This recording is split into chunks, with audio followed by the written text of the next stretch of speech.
can you tell us about your car? So this is a 1967 and 1/2 Datsun 1600. And the 67 and a half is an actual model designation. They made some changes in 1968. This is the last year that actually had English, not metric bolts, fasteners, and such. These were produced by Datsun from, I think, 64 to 70. They stopped when they came out with a Z, and they were called the Fair Lady, but most people called them Datsun Roadsters.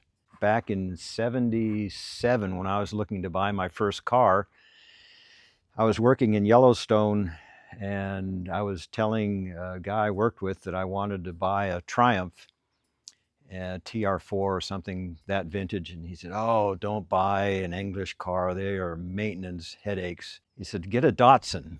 And I said, "No, you don't understand. I want a convertible." And he says, "Yeah, get a Datsun convertible." And I said, "I didn't know they made one." And so he described it to me, and then I got to thinking about it and realized, oh, I've seen them, but all the ones I'd seen were beat to crap, and the back end was always black because they didn't have the carburetors tuned properly, and they all looked like pieces of junk.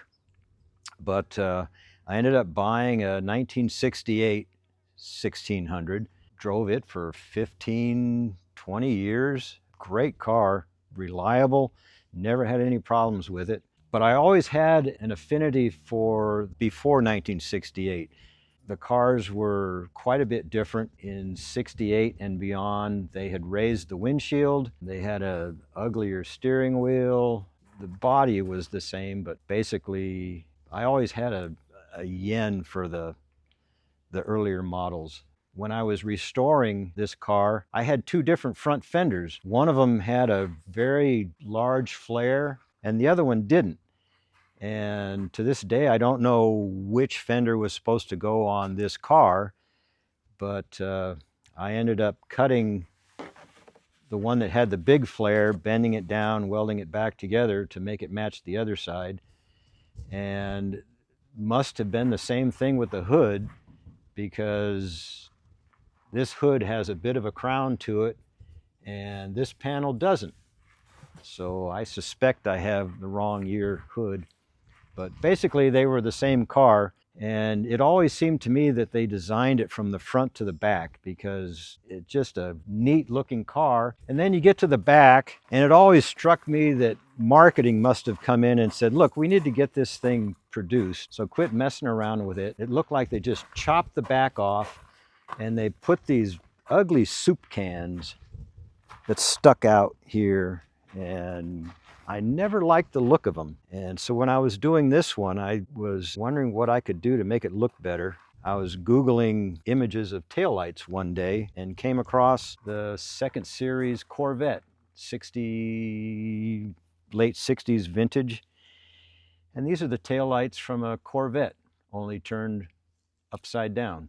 I would have never known. They look great in there. They fit perfectly. I was wondering why this looked better than the old Datsuns I remembered. Well, that and the back end isn't all sooty black. The color is a Porsche color, and a guy I worked with had a Porsche Cayman.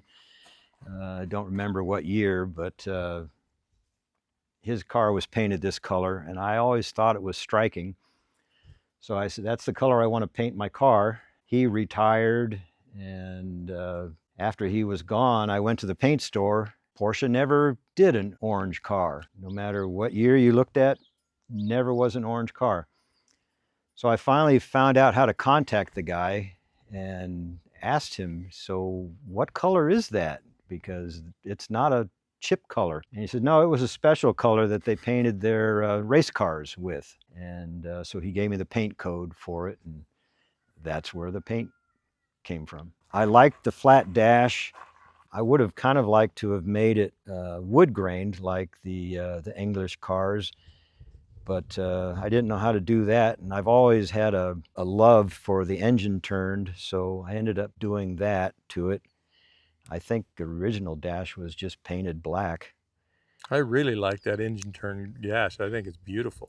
Yeah, me too. And I didn't want to cut into it down there to put the radio in, so I ended up mounting the radio underneath so I could have more engine turning down there. The steering wheel is more English. I don't know when the last time you saw toggle switches for your headlights and heater and all that kind of stuff, but all that stuff was really cool on these old ones. I forgot about that. Now you pointed out, yes, I remember toggle switches in these old cars. And the rear view mirror mounted on the dash instead of up on the windshield. And I did the upholstery, and I picked out my own fabric and did my seats, and my wife came out and looked at it and she said, "That looks horrendous. You can't." And she was right. So she went back to the fabric store with me and she found this fabric. This was what I had used, but I had used something gold, and it really did look bad. So anyway, fun car to drive. Well, very good. And Pat, once again, thank you. You bet.